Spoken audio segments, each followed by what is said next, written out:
welcome to this explainer. Okay, listen. We all probably know someone who fits this exact description. They never talk about money, they don't show off, but whenever they need cash, it is just there. They're living this completely stress-free life. Now, you might naturally assume they must have founded some massive tech startup, right? Or maybe they invented a revolutionary new app. But today, we're diving into a highly counterintuitive premise. As you'll see, the wealthiest people around us usually aren't tech founders at all. Which brings us to a question pretty much everyone asks at some point. So what is the actual secret to a stress-free, wealthy life? It's the ultimate goal, but the answer is hiding right in plain sight. I promise you, it's not sitting in Silicon Valley, and it is definitely not on your social media feed. The answer? It's boring businesses. Now, hold on. When I say boring, I am definitely not talking about bad. I mean businesses that sound so incredibly ordinary that 99% of people wouldn't even give them a second glance. And as we're going to unpack throughout this explainer, that total lack of flashiness is exactly why they work so remarkably well. Section 1. The Glamour Trap. Why we ignore the obvious. You know, when a lot of people first look into starting a business, they want what everyone wants, right? They want the cool factor. They want that highly Instagrammable startup that sounds super impressive when you drop it casually at a dinner party. Let's be honest, people want to say, I run a tech startup, not, hey, I own a laundromat. But that obsession with glamour, it actually blinds us to massive opportunity. And frankly, it's costing us money. Take a look at this number, 94.8%. That is the actual success rate for laundromats at the 5-year mark in the United States. Think about that for a second. Out of every 100 people who open a laundromat, nearly 95 of them are still operating successfully 5 years later. Contrast that with your typical glamorous tech startups where nearly half of all businesses just completely shut their doors in that exact same time frame. So why does boring work so consistently well? Well, it essentially boils down to solving simple, everyday problems. Thomas Stanley absolutely hit the nail on the head with this in his famous book, The Millionaire Next Door. He found that most millionaires actually didn't inherit their wealth, and they certainly don't work in glamorous industries. Instead, they run businesses that are almost entirely independent of economic booms. I mean, think about it. No matter what the stock market is doing, clothes always get dirty, trash always piles up. And there's remarkably low competition in these spaces simply because of misplaced pride. People kind of think they're above doing the dirty work, which leaves the market completely wide open for you. Section 2, Automated and Passive Income. Making money while you sleep. Now, check out the unbelievable ratio of startup cost to potential revenue for these automated models. For vending machines, you can actually get started for under $10,000, and just a single machine can generate around $30,000 a year. Ice vending machines require a slightly higher entry at $35,000, but they can pull in $40,000 a year, and they run 24/7. You are literally selling frozen water. Then you have ATMs. These start at just $2,000 to $3,000, making $500 to $1,500 a month. The big secret here isn't some crazy disruptive innovation. It's just standardizing your processes and finding strategic placements. It's completely passive revenue. And the best part? You don't need to hire a single employee.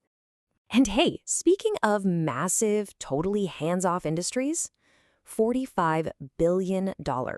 That is the sheer size of the self-storage industry in the United States. Every single year. The built-in edge in self-storage is just mind-blowing. Did you know 1 in 10 U.S. households rents a unit?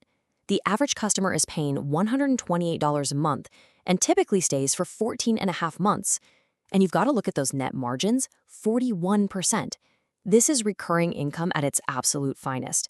Customers quite literally forget what they even stored away in those boxes, but they just keep paying that bill, month after month, year after year. Section 3, Low-Cost Service Empires. Hustles with high returns. Okay, shifting gears from passive to active income. It takes unbelievably little capital to start generating massive profits in the service sector. Look at pressure washing, for example. For under $5,000, you're up and running, and you can charge $200 to $500 per job. Or mobile auto detailing. It has minimal overhead since you're driving straight to the client, yet you can pull in $450 to $1,600 a day. But my favorite here is the notary public row. This is wild. It only costs $50 to $150 to get certified, but you can make up to $300 per mortgage closing. And here's an incredible angle almost nobody talks about. If you're bilingual, you instantly unlock a massive competitive advantage. Millions of homebuyers out there desperately need a notary who speaks their native language. It's an incredible edge for literally pennies on the dollar. Now look at this breakdown of pest control industry revenue.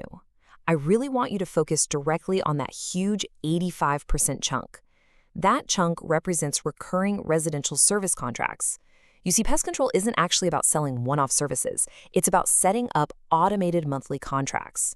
Once you sign a customer, they are paying you every single month automatically because, much like the trash we mentioned earlier, pests never stop existing. Which brings us to the ultimate bridge that combines pretty much everything we've talked about so far: wash and fold delivery. Author Walker Dival refers to this concept as an acquisition business. You see, you don't need to invent anything. You don't even need to own a physical laundromat. You just partner up with the laundromat that already exists, you offer the pickup and delivery service to clients, and you keep a 30 to 40% margin for yourself.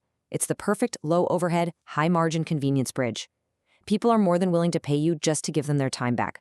Section 4. Operator versus owner. The essential mindset shift. So here's the reality check. Doing all this work yourself will only get you so far. If you want to build real, lasting wealth, your mindset has to fundamentally shift from being an operator to being an owner. And that transition generally happens in 3 distinct steps. Step 1, you do the work yourself. Get in there, learn the ropes. Step 2, systemize the process so it's highly repeatable and organized. And step 3, hire and manage a team. Let's use landscaping as a quick example. If you get stuck at step 1, you're the person out there sweating and mowing lawns, maybe making $40,000 a year. But when you move to step 3, when you stop being the guy who mows and become the boss who manages the people who mow, that exact same lawn care job transforms into a landscaping company worth $500,000. Section 5. Daniel versus Alex. A tale of 2 mindsets. Let's ground all these numbers with a quick story about 2 42-year-old guys who both make $55,000 a year at their day jobs, but they took very different paths in life. First, meet Daniel. Daniel suffers from total paralysis by analysis. He's literally been sitting around for 5 years waiting for the perfect social media idea to hit him. He wants a slick brand, a viral podcast, something that looks incredibly professional right out of the gate. But because he's waiting for perfection, he ends up doing absolutely nothing, wasting $36,000 over those 5 years on unused software subscriptions and eating out. On the flip side, we have Alex. 3 years ago, Alex just went out and bought a $3,500 pressure washer. He pushed completely past his fear, he knocked on doors with shaking hands, and he got his hands dirty.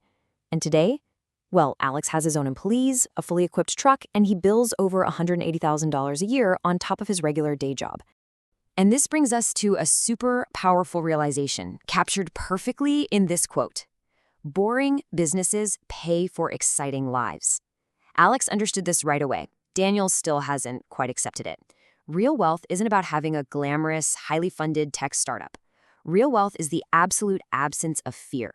It's knowing, for fact, that you have steady, predictable cash flow to sustain you and your family, no matter what happens to the economy or to your 9-to-5 job. Section 6. Starting your boring business. The time is now. The current economic landscape is absolutely primed for these types of ventures. Just look at the Small Business Administration's projections for 2026. They show a staggering 94% of small business owners are actively projecting growth. Guys, that is the highest number ever recorded. 79% anticipate increased revenue, and 56% are already leveraging AI right now to optimize their day-to-day operations. The data clearly proves there has literally never been a better time to start a service business in the United States. The tools are here, the tech is here, and the demand is absolutely off the charts. Which leaves us with one final thought to close out this explainer. Millions of people out there have already stopped waiting for the perfect moment. They aren't asking anybody for permission. They are out there right now, solving real problems and building serious wealth. So I just have to challenge you with this. How much longer are you going to wait? Stop waiting for that perfect, glamorous idea. Get your hands dirty and start solving real problems today.